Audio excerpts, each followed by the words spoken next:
tal? Bienvenidas y bienvenidos al Desfiladero, este espacio donde debatimos de todo y de muchas cosas más. Y es que ahora es turno de hablar de los medicamentos genéricos, estos que, como ya sabemos, están reinados por un personajito muy famoso y muy alegre que baila por todas las esquinas. Y es que estos fármacos nacieron como alternativa económica frente a los medicamentos de patente, con el objetivo de ampliar el acceso a la salud. De hecho, actualmente estos medicamentos representan el 92% de los fármacos vendidos en nuestro país, lo que ha permitido una impregnación de estos más amplia en la sociedad. Sin embargo, existen diversos retos para que estos medicamentos manejen una implementación más adecuada, desde la percepción pública hasta las políticas de regulación. Pero, ¿qué pasa con estos medicamentos? ¿Cómo fue que crecieron tanto de la noche a la mañana? ¿Y si fue tan rápido? ¿Y qué ventajas y desventajas tienen? Pero antes de arrancar nuestra mesa de debate y de análisis, vamos a ver la siguiente cápsula. Los medicamentos genéricos nacieron como una alternativa económica frente a los medicamentos de patente, que están protegidos por un periodo exclusivo en el mercado. Esto permite que una vez que vence la patente, otros fabricantes puedan producir versiones genéricas. Estos medicamentos contienen los mismos principios activos que los originales y son supervisados por organismos como la FDA en Estados Unidos para garantizar su eficacia y seguridad. Una de las principales ventajas de los medicamentos genéricos es su accesibilidad económica, ya que suelen costar entre un 60% y 85% menos que sus equivalentes de marca. Esta reducción de precios es posible porque los fabricantes no necesitan repetir las costosas pruebas clínicas iniciales, sino solo demostrar que el medicamento tiene el mismo efecto terapéutico. Esto facilita el acceso a tratamientos efectivos para una gran variedad de enfermedades, desde asma y problemas de salud mental hasta cáncer, haciendo que estos fármacos sean esenciales en el sistema de salud mexicano, donde el 92% de los medicamentos vendidos son genéricos. Sin embargo, dentro de esta industria existen varios desafíos. Aunque cumplen con estándares de calidad, algunos pacientes perciben a los genéricos como menos eficaces que los de patente. Además, ciertos medicamentos complejos, como los de última generación o los tratamientos innovadores, aún no tienen versiones genéricas disponibles. Además, en México, estudios de la UNAM indican que falta una política pública robusta que asegure la calidad y seguridad de estos medicamentos, lo que plantea dudas sobre su control y análisis exhaustivo en el país. Por otra parte, la venta de genéricos no solo beneficia a los pacientes, sino también a la economía mexicana, pues se estima un crecimiento de hasta el 10% en el mercado farmacéutico del país, proyectado entre 2024 y 2030. Según la Unión Nacional de Empresarios de Farmacias, esta industria contribuye con 280,000 millones de pesos anuales y ocupa el segundo lugar en importancia en Latinoamérica. Sin embargo, el mercado negro sigue siendo un obstáculo, con ventas ilícitas que representan el 11% del mercado nacional. ¿Pero necesitamos el uso de tanta medicina? En México, la venta de medicamentos ha aumentado significativamente, mientras 50.4 millones de personas carecen de acceso a servicios de salud y 64.7 millones no tienen seguridad social, según el Consejo Nacional de Evaluación de la Política de Desarrollo Social. Esto refleja una preocupante dependencia de los servicios de salud privados ante la falta de cobertura médica adecuada. Los medicamentos genéricos son fundamentales para el sistema de salud mexicano, ofreciendo tratamientos económicos y accesibles, además de fortalecer la economía del país. No obstante, la percepción pública y la falta de políticas de regulación robustas sugieren que aún hay trabajo por hacer para garantizar que estos medicamentos puedan cumplir con su propósito de manera óptima y segura. ¿Y tú? ¿Has comprado medicamentos genéricos? El Desfiladero. Ahora sí, para entrarle bien a esta mesa de análisis, tenemos a dos grandes invitadas. Nos acompañan Evalinda Barrón, quien es psiquiatra, y también está con nosotros Claudia Almazán, quien es directora de Asuntos Regulatorios y Abasto de la Asociación Mexicana de Laboratorios Farmacéuticos. Compañeras, muchísimas gracias por estar con nosotros, porque yo pienso, ¿no? Sobre todo en estos días, en un día como hoy, que es como de asueto, ves todo vacío, pasas por, no sé, algunas clínicas familiares del sector público y pues están cerradas o están vacías y todo está vacío, pero pasas por farmacias que tienen consultorios y están llenas estas farmacias, ¿no? Porque pues el país necesita eso, ¿no? Hay gente que está enferma en este momento y a mí me parece muy interesante el papel que han cumplido las farmacias que tienen atención médica, así como pues, los medicamentos que pueden dar, ¿no? Entonces me gustaría como preguntar, y empiezo por acá con Evalinda, preguntándote cómo interpretamos este papel que juegan estos médicos y también los medicamentos que nos ofrecen, ¿no? A los mexicanos. ¿Son buenos, son malos? ¿Cómo los podemos revisar? Muchísimas gracias, Ezra, por el espacio, por el tiempo y por hablar de este tema. Siempre es un gusto estar aquí. Creo que es un fenómeno interesante y que viene del abandono histórico del sistema de salud mexicano, ¿no? Tanto la fragmentación, el que muchos de los servicios de atención dependan de los estados, justo el que la mitad de la población no tenga derecho a audiencia y ahora por eso se haya tenido que empezar como un segundo modelo y que a falta de esos servicios surgen otras nuevas propuestas de atención privada que se dan en México, como los consultorios adyacentes a farmacia, o podría hablar como otros ejemplos, por ejemplo, aquellos lugares para internamiento de pacientes que consumen sustancias, etcétera. Es algo que sucede por justamente qué ha pasado con el sistema de salud mexicano. Entonces, finalmente, al cubrir una falta que ha habido, pues claro que ayuda a la economía mexicana. Creo que también, y que toca puntos como bastante complejos. Primero es como el sistema de salud que no había estado llegando a todos los puntos. La segunda, la precarización de la labor de los médicos que trabajan en las farmacias adyacentes. Yo en algún momento saliendo de la carrera trabajé en una. Y la otra tiene que ver justo con los medicamentos genéricos, ¿no? Que si bien hay todo un proceso de regulación y de evaluación para ver que la eficacia y la eficiencia sea igual, pues en muchos casos no se da y a veces como médico es difícil elegir cuál medicamento vas a enviar o muchas veces, y como pasa en el país, las personas se autorrecetan y entonces eligen el que consideran más adecuado, el más barato, el que les ofrece la persona que te da atención en la farmacia, ¿no? Hablabas un poquito de lo de la precarización laboral que puede llegar a existir. ¿Cómo funcionan? Porque es que ya no lo sé. Antes como que era gratis la consulta, o en algunos es gratis la consulta, otros sí la tienes que pagar. ¿Cómo funciona esto para los médicos? Hay algunos lugares en los que cobras la consulta a un precio muy económico y las farmacias te dan como un porcentaje. Okay. Eso era hace muchos años cuando trabajé ahí, no tantos, pero sí ya varios. Ya hay como esquemas en donde tienen un sueldo base, que esos son en la mayoría, y la verdad es que no es un mal sueldo y tienen prestaciones. Y en algunos otros les dan como un mínimo y todo lo demás que sale en curaciones, aplicación de inyecciones, etcétera, etcétera, es para el médico. Ok. A ver, tengo una pregunta. Vamos a brincar ya, para ir como acomodando esto, ¿no? Al tema de estos medicamentos genéricos que yo creo que todos tenemos en nuestra casa, ¿no? De una u otra forma los consumimos. ¿Cómo influye el precio, ¿no? A la hora de tú como paciente decidir cuál quieres comprar, ¿no? Es que no voy a decir ninguna marca. ¿Cómo influye el precio?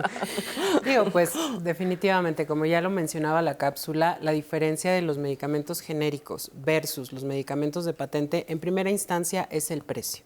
Entonces, obviamente, una persona, y lo voy a poner así, una persona que gana el salario mínimo y que tiene esta necesidad, no tiene servicio a lo mejor de salud o hoy se enferma y tiene que ir a la farmacia, pues evidentemente si le dan un paracetamol, le enseñan el medicamento que es de patente, que el costo es mucho más alto, versus el medicamento genérico, pues definitivamente va a optar por la compra del medicamento genérico, porque eso es lo que permite o es lo que da su economía.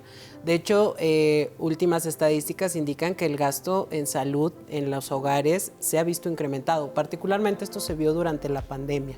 Entonces, aquí creo que también es importante, uno de los puntos es el medicamento genérico versus el medicamento de patente tienen la misma calidad, seguridad y eficacia. Y siendo más papistas que el Papa es en el sentido de que COFEPRIS, que es nuestra agencia reguladora, fue quien autorizó ambos medicamentos, tanto el de patente como el medicamento genérico. Entonces, al final de cuentas, el efecto que se logra o lo que quieres curar con el uso del medicamento genérico, puede hacerlo ambas partes. Digo, desde mi perspectiva, el tema del costo pues es más, influye el tema de la economía, ¿no? Quienes tienen a lo mejor un acceso económico o una posición económica un poco más alta o tienen más poder adquisitivo, bueno, pues podrán seleccionar entre varios tipos de medicamentos, incluso algunos más caros. Digamos, como médico, a la hora de recetarle a tus pacientes, ¿por qué algunos médicos te ponen el nombre de la marca en lugar de la sustancia? ¿Será porque esa marca les parece que es muy buena y no sé, ellos están seguros si es la suya? Yo lo pienso también como cuando te mandan a hacer estudios. No puedes llevar del que te queda en la esquina de tu casa, no lo puedes llevar de esos que están ya en todas las esquinas. Tienes que ir a uno especial y que ya te cuesta 10,000 pesos el estudio. Hay una cuestión de calidad a la hora de que los médicos escojan ciertas marcas, por ejemplo. Me encantaría decir que es el único motivo. Creo que sí tenemos que hablar de cosas un poco turbias, como el lobbying que hace la industria farmacéutica con nosotros, con los médicos. Creo que a veces la presencia del medicamento, porque es lo que ves más seguido, etcétera, etcétera, es algo que influye. En otras ocasiones, sí es cierto, o sea, ves los estudios de bioequivalencia, tienes la oportunidad de verlos y dices, bueno, es como algo muy parecido, o no, el excipiente a lo mejor puede hacer que la absorción sea distinta, etcétera, etcétera. Y tú puedes decir, bueno, es que sí, por ejemplo, los psicofármacos son es muy sensible la respuesta de los pacientes con el tipo de psicofármaco y con la marca incluso, ¿no? Entonces, a veces tú como médico puedes decir, yo preferiría que tomes la de patente. Pero hay veces que, al menos yo en la práctica privada, a veces les digo que lo mejor es lo que se puede comprar, ¿no? Porque no le puedo pedir a mi paciente que se compre, que gaste, aún siendo consulta privada, no institucional, o sea, que compre el medicamento y la terapia y el psiquiatra y... Entonces se vuelve muy complejo. Que lo mejor es que compre una lista que más o menos he revisado los estudios y que pueda ver. Ahora, creo que sí hay como algo también complejo en esas ocasiones, porque, por ejemplo, en este tipo de fármacos que no es como un tratamiento de 7 días, sino es tratamiento que tomas meses, en ocasiones años, el que cambien las marcas puede hacer que haya diferencias en las respuestas, ¿no? Entonces, la disponibilidad en muchas ocasiones de un medicamento genérico puede no estar asegurada, o el abasto no puede estar asegurado. Entonces, son muchas cosas que consideramos para recetarlo. A mí me pasó justo cuando iba saliendo de la carrera, cuando trabajaba en una de estas farmacias adyacentes, que te decían, es que hay de tanto y entonces tienes que sacarlo. Bueno, me acabaron corriendo. Entonces, creo que hay como muchos factores que hacen que tomemos la decisión. Creo que han mejorado mucho las formas y los procesos regulatorios para poder tener genéricos que den una buena eficacia, pero también es cierto que, como decía la cápsula, hay muchos medicamentos que son falsificados o que en ocasiones, o sea, justo como la persona que te vende el medicamento no necesariamente está preparada, te puede dar otro que te dice que pues es lo mismo, ¿no? Justo yo recuerdo el año pasado, bueno, ya no sé si es estoy medio perdido ya en los años, que salieron varias notas de que Cofepris iba cerrando farmacias, ¿no?, en diferentes estados, no de una marca en específico, ahí fue muy variado, justamente porque descubrían que había medicamentos falsos. Yo no sé, hay como una especie de estigma ante los genéricos, pero también te pueden estar vendiendo, o crees que compraste el de patente y te dan uno falso, ¿no? ¿Tú crees que ese estigma existe, es grande, afecta, digamos, a que a lo mejor una persona diga, bueno, como no puedo comprar el de marca, pues no me echo el tratamiento, ¿no? O sea, así de grave puede llegar a ser, ¿o cómo lo ves? Mira, en ese sentido, creo que los pacientes pues confían mucho en lo que el médico les dice, ¿no? Entonces, ya lo mencionaba Eva Linda, en muchas ocasiones hay médicos, no todos, que optan por decirte, usa el medicamento de patente, este es el que yo te recomiendo. Entonces, creo que eso ha sido una de las cosas que ha generado un poco el estigma sobre los medicamentos genéricos. El tema de la falsificación es existente, digo, como en cualquier otro tipo de producto, cualquiera es susceptible de ser falsificado.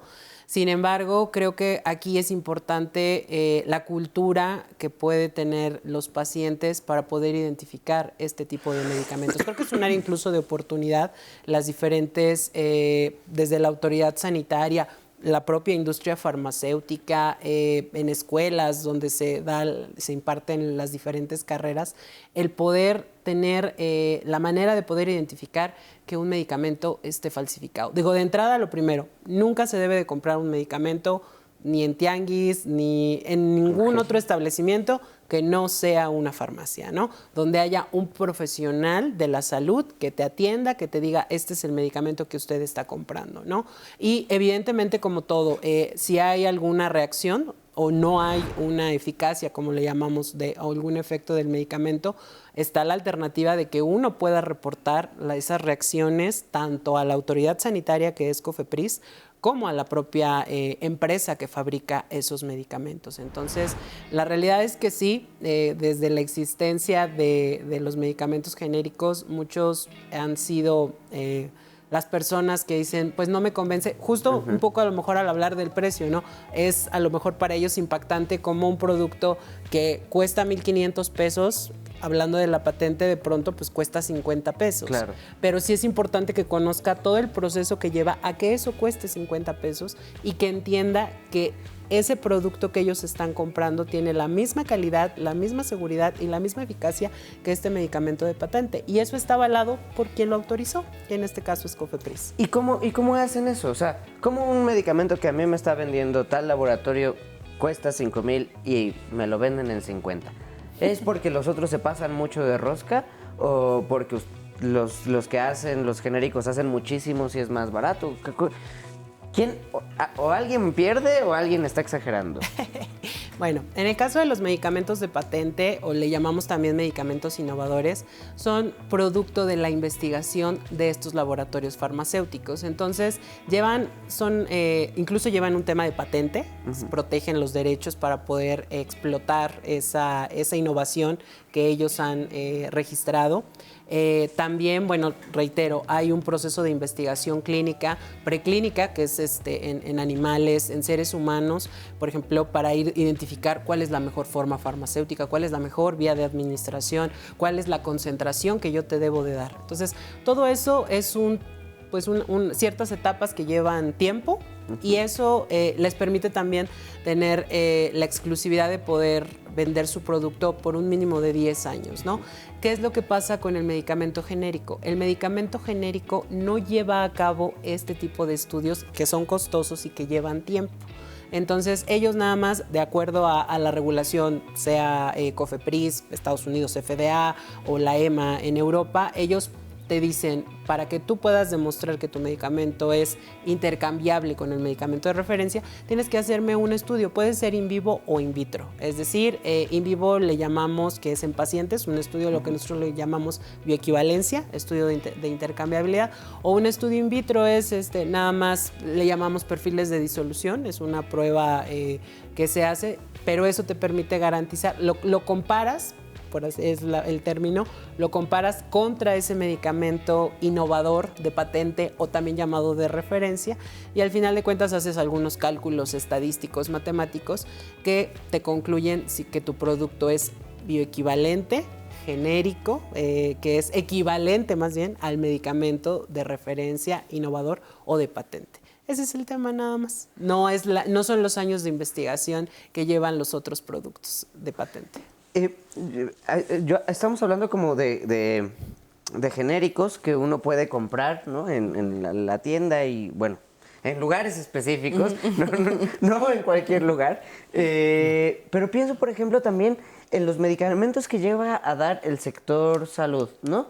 Y que luego hay gente que dice, no, es que este es el paracetamol del seguro, no hace nada. ¿Eso es verdad? ¿O cómo lo viven los médicos, ¿no? Porque es que hay estigmas, ¿no? Sí, creo que tiene como mucho que ver con el estigma y con la percepción de que el sistema de salud no es igual de eficaz que el sistema privado, ¿no? la mayor parte de los doctores trabajamos en los dos lugares, y entonces hay una como percepción muy fuerte sobre los médicos que trabajan en el sistema de salud y la atención que te dan y el medicamento. Y creo que eso es importante platicarlo porque sí pasa mucho que no siguen el tratamiento porque consideran que el medicamento que están tomando puede tener una menor eficacia o que la indicación no pudo no haber sido la adecuada, etcétera, etcétera. Y creo que para hacer las compras que se hacen en sector gobierno no solamente es la aprobación que hace COFEPRIS, sí se hace como un análisis específico de qué es lo que se necesita, cómo se necesita, etcétera. Entonces pueden confiar en los medicamentos del seguro de salud. Es que yo creo que, y como, me gustaría saber la opinión de las dos, ¿no? Pareciera que hay ciertas visiones clasistas respecto a la salud en nuestro país. Si tú vas al sector público, si tú vas a atenderte al seguro, o si vas a atenderte, ahí ya voy a decir marcas, si vas a atenderte al CIMI, pues eres pobre y no te vas a curar. Pero si vas al Ángeles, ese es el bueno, ¿no? ¿Cómo lo ven ustedes? ¿Qué piensan? ¿Existe ese estigma? ¿No existe? ¿Y por qué lo creemos? ¿Es puro clasismo o dónde está el tema? Pues mira, en mi opinión, bien lo dijo ahorita Valinda, generalmente los médicos que realizan la práctica en el sector público también se dedican a la parte privada. Entonces, en ese sentido podemos decir que la calidad del servicio que dan los médicos pues es prácticamente la misma. Yo no creo que un médico por estar en sector público dé un tipo de atención versus uno que está en la práctica privada, ¿no? Sí, puede ser un tema de ser clasista, si ese es el término correcto, pero al final de cuentas, pues las personas, sea cual sea su poder adquisitivo, tenemos que buscar tener salud. Entonces, en ese sentido, pues estoy totalmente de acuerdo que sí, es un tema un poco clasista, el creer que el sector público no da la atención correcta. Yo también creo que es como sí, el tema de clasismo donde piensas que justo las personas pobres vamos al sector público o a una farmacia adyacente y que si vas a un hospital que te cobra 3,000 pesos la consulta, va a darte un mejor... sanas más. Esa es una. La otra es que sí es cierto que el sistema médico, tanto la formación que tenemos los médicos como la población en general, es muy poco preventivo y está muy centrado en la atención. Tú cuando vas con tu médico porque tienes una infección de vías respiratorias superiores, tú esperas salir con una receta enorme de antihistamínicos, vitaminas y que sean en inyecciones de preferencia, etcétera, etcétera, porque crees que así te va a ir mejor. En otros sistemas de salud, en donde solo hay un sistema de salud y la atención privada es mucho más cara, primero no te ve el médico de entrada, te ve una enfermera y la primera indicación siempre va a ser reposo, toma líquidos y descansa, pues. Pero si tú vas con un médico y le pagas el dinero que le vayas a pagar y te dice eso, pues, salen diciendo los pacientes es que no me hizo nada, ¿no? Entonces creo que esa es una parte muy, muy, muy importante, ¿no? O sea, ir con un médico y que tú esperes salir con un montón de medicamentos porque creas que eso te va a ayudar a que tu infección de vías respiratorias dure menos tiempo, lo cual no pasa así. Y la otra sí tiene que ver con la saturación del sistema de salud, ¿no? Creo que la ampliación del sistema para los mexicanos, que no forzosamente tienes que tener un seguro de gastos médicos mayores, es algo muy bueno, pero es cierto que puedes pasar un día esperando a tener consulta y a lo mejor no fuiste al trabajo porque te sentías mal, pero estuviste esperando muchas horas para poder tener consulta, o si es algo más complejo, pues muchos meses para que tú tuvieras un turno para laboratorios, etcétera, y tiene que ver con lo que platicaba al inicio sobre el abandono que tuvo durante muchos años y que, bueno, está en proceso de recuperación, pero que pues tampoco es instantáneo. Entonces, esta percepción de es más fácil pagarle a alguien que voy a ir y me va a atender ahorita tengo que esperar, sacar mi ficha por teléfono, pues hace que la percepción sea que es mejor un sistema privado de atención. O sea, es pura percepción nada más, no es que sean más buenos unos que otros. Antes de seguir conversando de esto, vamos a escuchar unos sondeos que salió a hacer nuestra compañera Vale y que le preguntó a la gente si ha consumido estos medicamentos genéricos, si ellos sienten que les hacen bien o si sienten que son malignos. En los últimos años, el mercado de los medicamentos genéricos ha crecido inmesurablemente. ¿Pero qué tan buenos son estos medicamentos? ¿Ustedes los compran? Nosotros salimos a las calles a preguntarle a la gente qué opina. De los medicamentos de patente son más efectivos que los genéricos o similares debido a que su sustancia activa es más potente. Prácticamente la diferencia es la cantidad del fármaco que tiene y pues prácticamente cuál funciona mejor.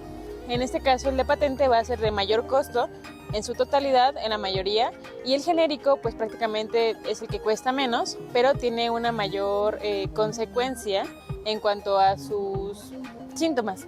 Y el de patente, no. Ese va a generar prácticamente el efecto súper rápido a comparación del genérico. Que por lo regular se usa el mismo principio activo en ambos. Aquí la única variación sería entre precios. Por lo regular los medicamentos de patente pues son de un costo más elevado a comparación de los medicamentos genéricos. Hola, soy Dani. Sí he comprado medicamentos generales y no he encontrado una diferencia en comparación con los patentes. Yo soy enfermera. La diferencia entre los medicamentos genéricos y de patente es el precio y también en muchos lugares te venden genérico y salen tan buenos como los de patente.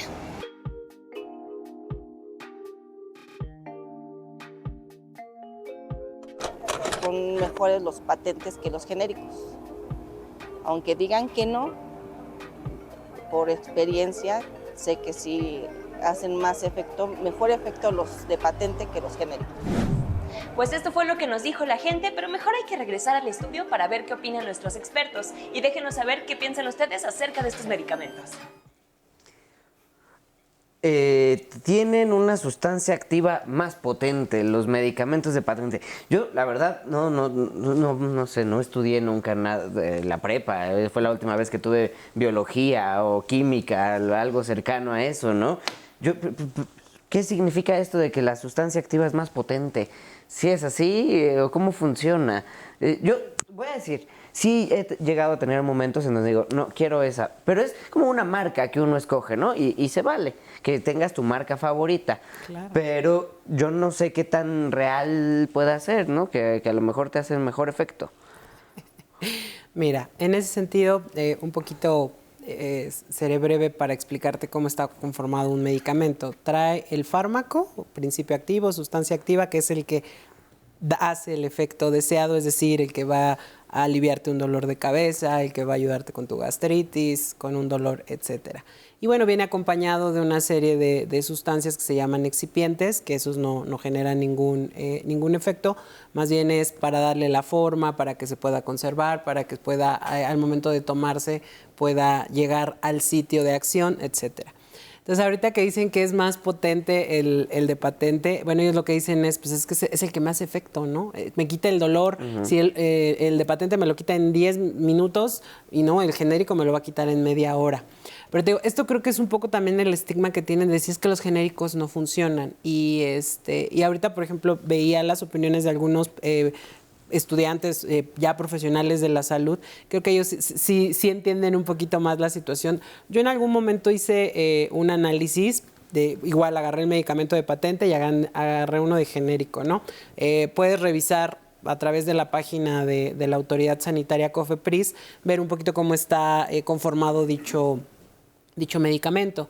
Y, por ejemplo, fue mi sorpresa ver que tanto el de patente como el genérico compran el fármaco o el principio activo al mismo proveedor. Entonces, O sea, nada más los empaqueta gente distinta y los hacen, ¿o cómo? No, hacen la compra del fármaco a través de un distribuidor o directamente con el fabricante en el país que tú quieras.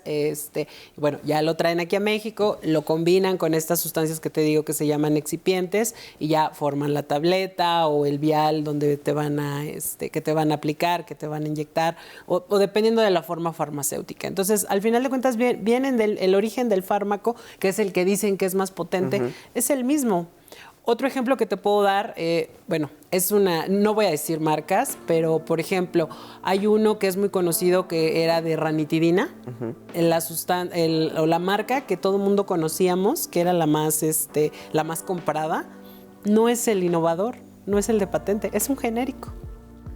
Entonces te digo, a veces es más, nos dejamos llevar como por las creencias, ¿no? Creo que aquí, reitero, un área de oportunidad que tenemos es la capacitación la orientación que pudiéramos tener al respecto de lo que realmente implica un medicamento genérico y es entender que no porque esté más económico no cumple. Al final de cuentas, lo mismo que le pidió la autoridad sanitaria que autorizó ese producto de patente, está pidiéndole y exigiéndole exactamente lo mismo al otro. Es el mismo cuidado, la misma revisión exhaustiva. Digo, ahí a lo mejor tal vez habrá algunos pasos adicionales que tienen que pasar por algunos, como el Comité de Moléculas Nuevas en COFEPRIS, para evaluar esa innovación. Pero prácticamente, te digo, pasan por la misma revisión rigurosa ambos tipos de productos. Yo creo que es importante que sepamos que el efecto que tiene un medicamento, o cualquier sustancia en realidad, que consumimos, depende de muchas cosas. Y va a cambiar como lo interpretas tú o como lo vivo yo, ¿no? Depende no solo de la interpretación, si es cierto. La gente siente tu cuerpo. Porque, primero, depende de sí, la cantidad de fármaco, el principio activo, pero también va a depender de cómo se absorbe, si te lo tomaste en un horario adecuado, si te lo tomaste si te lo tomaste mientras comías productos grasosos, si tú metabolizas rápido o no. Los mexicanos tenemos variantes genéticas muy interesantes a la hora de metabolizar medicamentos, es decir, me lo tomo y mi hígado lo procesa y luego, digamos, para decirlo como sencillo, lo deshace, hace su función y secreta lo que ya no funciona, ¿no? Bueno, pues los hígados trabajan de forma distinta dependiendo de si estoy tomando otros medicamentos o no, si esos medicamentos interactúan entre sí, de mi porcentaje de grasa, de muchas cosas. Entonces, por eso hay personas que dicen, es que no me hizo y sí. Va a depender de mucho el efecto que se tiene. Y además, sí, esta parte que decías de la percepción, del efecto placebo y del efecto nocebo.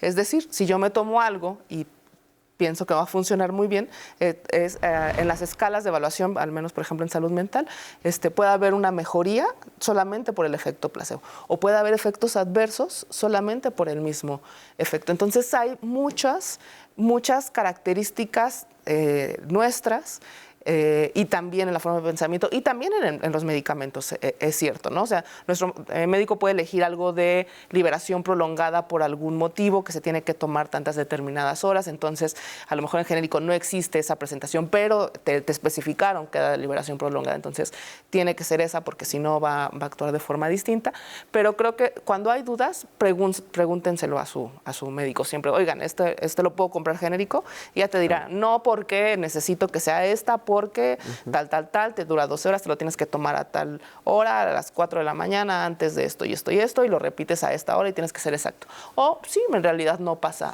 nada, ¿no? Encuentras. Pero creo que es esta parte de empezar a preguntarle a los doctores que si lo puedes cambiar o no. Y regularmente, pues tú explicas por qué sí o por qué no.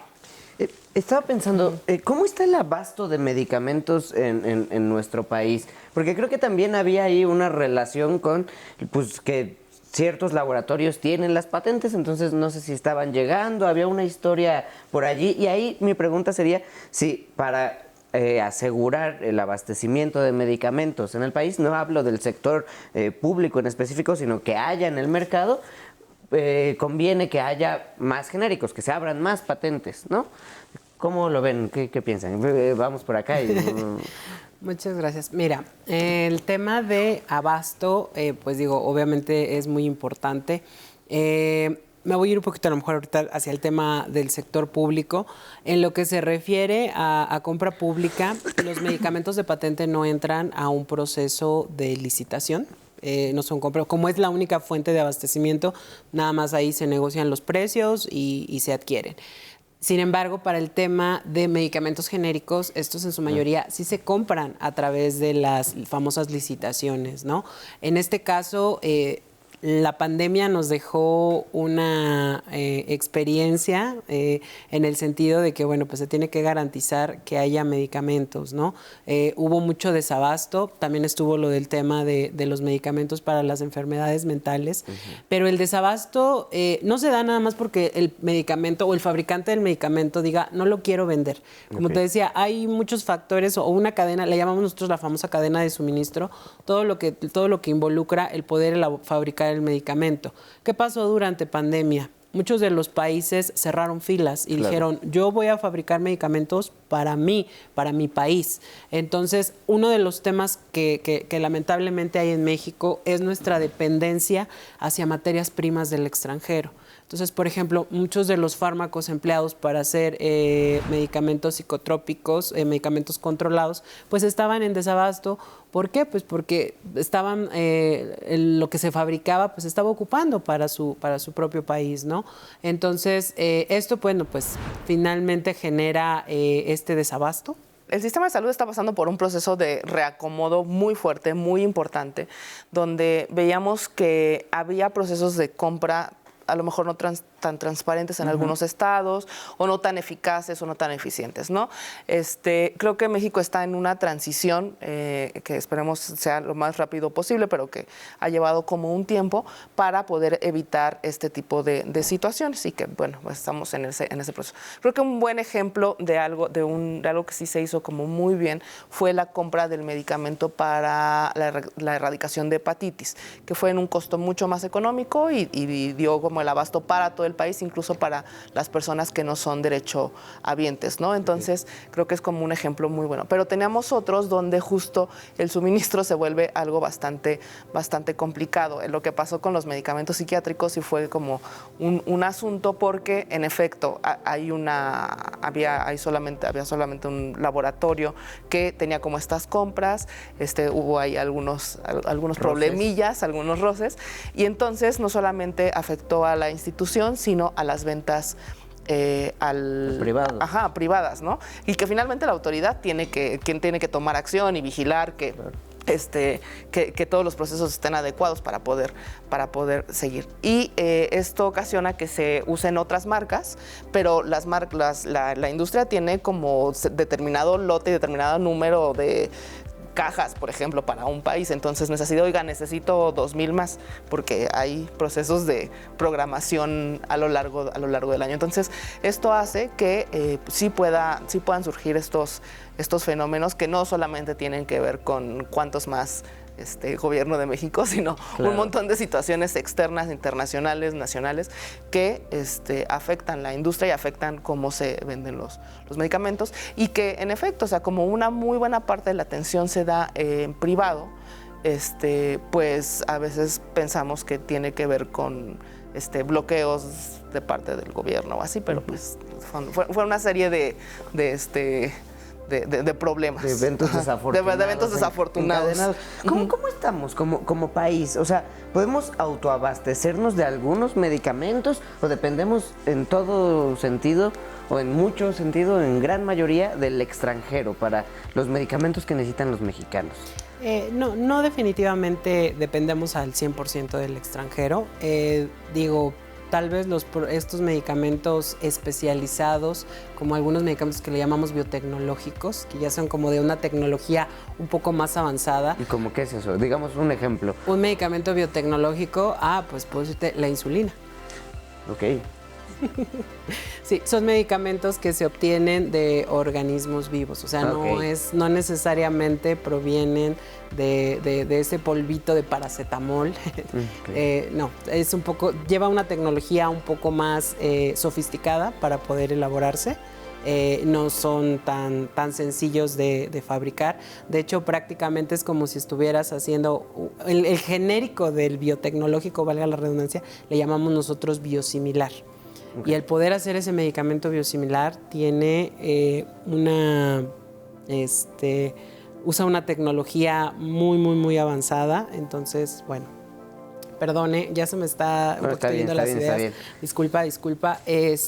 Pero bueno, al final de cuentas, nuestro objetivo pues es que haya abasto, ¿no? Lo que queremos es que quisiéramos como pacientes pues siempre tener ese abasto de medicamentos, ¿no? Se nos está acabando el tiempo. Quiero preguntarte algo, Evalinda. Hablábamos, por ejemplo, hace rato de tu trabajo o que pasaste por las farmacias adyacentes. Y quería preguntar, ¿ahí revisan que el médico tenga una cédula profesional? Ahora que está tan de moda lo que pasó con una falsa doctora en Puebla y psiquiatra. ¿Los revisan? Digo, así como debemos revisar que nuestros medicamentos sean legales, en las farmacias adyacentes revisan al médico, pasan pruebas. ¿Podemos tener confianza? Sí, entiendo que los procesos de admisión te piden una cédula profesional. Ok. Sí. ¿Y cómo ves? O sea, uno confía mucho. Y a lo mejor si ponen en mi casa, en la esquina, un consultorio, yo voy a ir a ese consultorio porque me queda cerca e irme a formar al IMSS me voy a tardar 6 años. Voy a ir a eso. ¿Hay una forma de regular o qué consejo se le puede dar a alguien para ir a atenderse? Revisen la cédula de los profesionales con los que se están tratando, de los profesionales de la salud, psicólogos, psiquiatras. No tengan miedo a pedir como, oigan, cuál es su cédula, etcétera, y en la página de la Secretaría de Educación Pública pueden verlo. De verdad, háganlo. Creo que es muy importante ir con profesionales que tengan. Y si es con un especialista, debe de tener cédula de especialista, ya sea cirujanos o de la especialidad que sea. Perfecto. Bueno, compañeras Evalinda, Claudia, muchísimas gracias por haber venido. Siempre hablar de salud nos provoca muchas confusiones, ¿no? Es un tema muy importante, es un tema muy grave, pero que hay que tomarnos muy en serio. Entonces, muchísimas gracias por haber estado aquí en el desfiladero y muchísimas gracias a todas y todos ustedes por habernos acompañado. Nos vemos la próxima semana.